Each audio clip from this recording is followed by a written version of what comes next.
Hello' everyone, মই মঞ্জুষ্ণা আপোনালোকক স্বাগতম জনাইছোঁ মোৰ চেনেললৈ। আশা কৰোঁ আপোনালোক সকলো ভালে আছে। আজি মই আপোনালোকলৈ লৈ আহিছোঁ ঔটেঙাৰ লগত মাছৰ জোলৰ ৰেচিপি।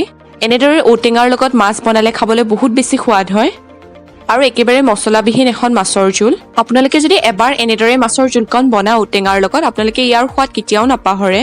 তেনেহ'লে দেৰি নকৰি বলকচোন ৰেচিপিটো ষ্টাৰ্ট কৰোঁ। আৰু যদি ৰেচিপিটো চাই ভাল পায় লাইক কৰি দিব আৰু ৰেচিপিটো আপোনালোকৰ ফ্ৰেণ্ডৰ লগত শ্বেয়াৰ কৰি দিব। আৰু যদি মোৰ চেনেলটো এতিয়ালৈ ছাবস্ক্ৰাইব কৰা নাই, ছাবস্ক্ৰাইব কৰিব নাপাহৰিব। আৰু মই মাছ লৈছোঁ দুপিচ মই ডাঙৰ মাছ লৈছোঁ, ভালদৰে ধুই লৈছোঁ। এতিয়া ইয়াতে মই সোৱাদ অনুসৰি নিমখ দিম। নিমখ হালধি মই মাছ দুপিচত ভালদৰে সানি ল'ম, তাৰপিছত ভাজি ল'ম। আৰু এতিয়া মই ইয়াতে হালধি পাউডাৰ দিছোঁ আধা চামুচতকৈ অলপ কম। আৰু এতিয়া মাছ দুপিচ ভালদৰে মিক্স কৰি ল'ম, এইখিনি সানি ল'ম ভালদৰে।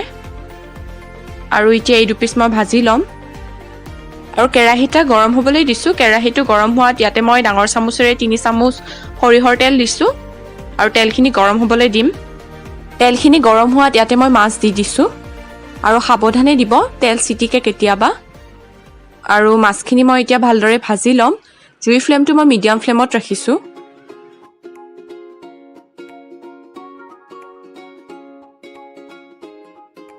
মাছখিনি ভজা হৈ গৈছে, মই ৰঙচুৱাকৈ মাছখিনি ভাজি লৈছোঁ। এতিয়া প্লেট এখনত নমাই ল'ম। আৰু সেই একে কেৰাহীটোতে যিহেতু অলপ তেল ৰৈ গৈছিলে, তেলখিনি আকৌ অলপ সময় গৰম হ'বলৈ দি ইয়াতে শুকান জলকীয়া এটা দি দিছোঁ। আৰু এতিয়া ইয়াতে মই বগা সৰিয়হ আধা চামুচ দিছোঁ। আৰু সৰিয়হখিনি দিয়াৰ পিছত একেবাৰে সাৱধান হ'ব, সৰিয়হখিনি ফুটি উঠে, সেইকাৰণে মই ঢাকনিখন দি দিছোঁ। আৰু 30 ছেকেণ্ডমানৰ পিছত ঢাকনিখন গুচাই দিব। আৰু এইখিনি হৈ গৈছে। আৰু মই কেঁচা জলকীয়া দুটা এনেদৰে ফালি লৈছোঁ আৰু এতিয়া ইয়াতে দি দিছোঁ। আৰু এতিয়া মই ইয়াতে ঔটেঙা দিম। ঔটেঙাখিনি মই অলপ থেতেলি লৈছোঁ। আৰু আপোনালোকে এয়া চাওক, থেতেলি লৈছোঁ, আপোনালোকে নল'লেও নাই, এনেদৰে সৰু সৰুকৈ কাটি দি দিব পাৰে। আৰু মই এতিয়া গোটেইখিনি ঔটেঙা ইয়াতে দি দিম। আৰু এতিয়া মই ঔটেঙাখিনি ভালদৰে লৰাই ভাজি ল'ম। আৰু এতিয়া মই ইয়াতে নিমখ দিম। নিমখ মই আধা চামুচ দিছোঁ। আৰু মই ইয়াতে 2 কাপ পানী দিম, সেই অনুপাতে নিমখ দিছোঁ, আপোনালোকে সোৱাদ অনুসৰি দিব। আৰু এতিয়া হালধি পাউডাৰ দিছোঁ আধা চামুচ। আৰু নিমখ হালধি দিয়াৰ পিছত এইখিনি ভালদৰে ভাজি ল'ব। এইখিনি মই মিডিয়াম ফ্লেমত ৰাখি 4 মিনিটমান ভাজি ল'ম।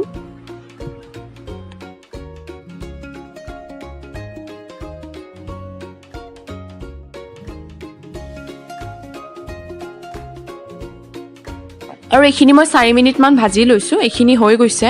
এতিয়া মই ইয়াতে পানী দিম। আৰু মই পানী ইয়াতে 2 কাপ দিম, আপোনালোকে পানীটো কম বেছি কৰিব পাৰে। টেঙাৰ আঞ্জাখন অলপ জোল হ'লে খাই ভাল লাগে, সেইবাবে মই 2 কাপ পানী দিছোঁ। আপোনালোকে কমকৈ পানীও দিব পাৰে। পানীখিনি দিয়াৰ পিছত এইখিনি ভালদৰে মিক্স কৰি ল'ব। আৰু এতিয়া মই ঢাকন দি দিম। ঢাকন দি মই ভালদৰে উতলিবলৈ দিম। মই এনেদৰে মিডিয়াম ফ্লেমত ৰাখি 2-3 মিনিটমান উতলিবলৈ দিম। আৰু 3 মিনিট হৈ গৈছে। এয়া চাওক কি ধুনীয়াকৈ উতলিছে। আৰু এতিয়া মই ইয়াতে মাছখিনি দি দিম। আৰু মাছখিনি দিও এইখিনি ভালদৰে উতলিবলৈ দিব লাগিব। এবাৰ লৰাই দিব। আৰু মই এতিয়ালৈ ঢাকনি দিয়া নাই, অলপ উতলিছে। এতিয়া মই আধা চামুচ জালুকৰ গুড়ি দিছোঁ। আৰু এতিয়া আৰু এবাৰ লৰাই দিম, গোটেইখিনি মিক্স কৰি দিম ভালদৰে। আৰু এতিয়া এইখিনি ভালদৰে উতলিবলৈ দিব লাগিব। মই ঢাকন মাৰি দিছোঁ। ঢাকন মাৰি এইখিনি 5 মিনিটমান সময় উতলিবলৈ দিব লাগিব। মাজতে এবাৰ ঢাকন গুচাব আৰু ঢাকন গুচাই মাছ কেইপিচ ওলোটাই দিব। আৰু মাছ কেইপিচ ভালদৰে ওলোটাই দিয়াৰ পিছত আকৌ ঢাকন দি দিব।